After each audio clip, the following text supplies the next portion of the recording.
नमस्कार दोस्तों, आप सबों का मेरे YouTube चैनल जय श्री राम पर स्वागत है। आज मैं आप सभी को समक्ष श्री सत्यनारायण भगवान की दादी पोती की कहानी प्रस्तुत कर रही हूँ। आइए शुरू करते हैं। बोलो सत्यनारायण भगवान की जय। एक बार किसी गांव में दादी पोती रहती थी। उन्होंने श्री सत्यनारायण की कहानी सुनने का नेम लिया हुआ था।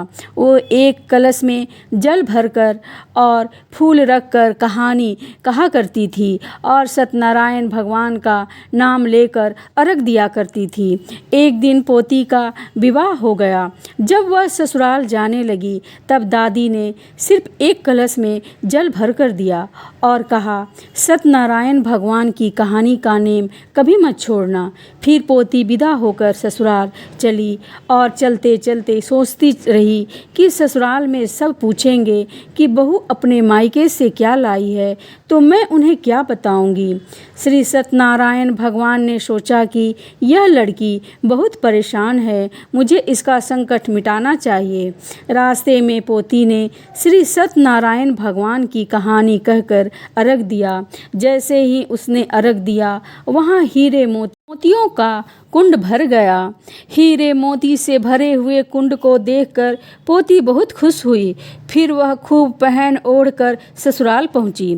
वहां उसके ससुर जी ने उसकी सास से कहा, हमारी बहू तो बहुत ही बड़े घर की है, ये तो बहुत सारा धन लेकर आई है। हम ऐसा करो, पड़ोसन के यहाँ से मूंग चावल लाकर बहू के लिए खाना बनाओ। जब उसकी सास मूंग चावल बनाने लगी तो बहू ने कहा, माँ जी आप ये मूंग चावल मेरे कलश के जल से बनाओ। सास ने अपनी बहू की बात मानकर कलश के जल से चावल बनाया।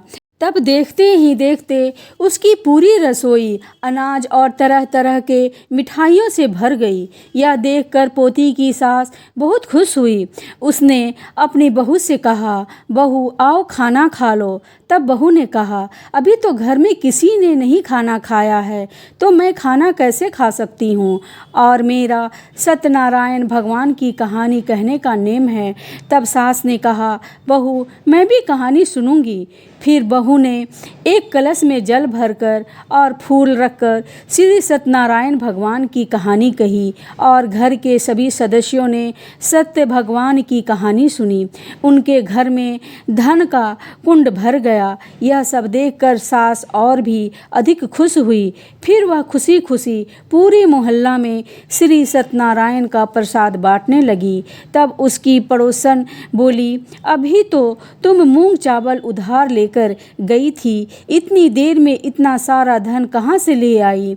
तब उसकी सास बोली, मेरी बहू हर रोज श्री सत्यनारायण की कहानी कहती है, ये सब उन्हीं का फल है। तब सास की बात सुनकर पड़ोसन ने बहुत हैरानी हुई और उसने कहा, मैं भी श्री सत्यनारायण की कहानी कहा करूँगी। हे सत्यनारायण भगवान, जैसे आपने पोती को दिया है वैसे ही हर किसी को देना। कहानी अधूरी हो तो पूरी कर। बोलो सत्यनारायण भगवान की जय। श्रीमन नारायण नारायण हरि हरि, बोलो नारायण नारायण हरि हरि।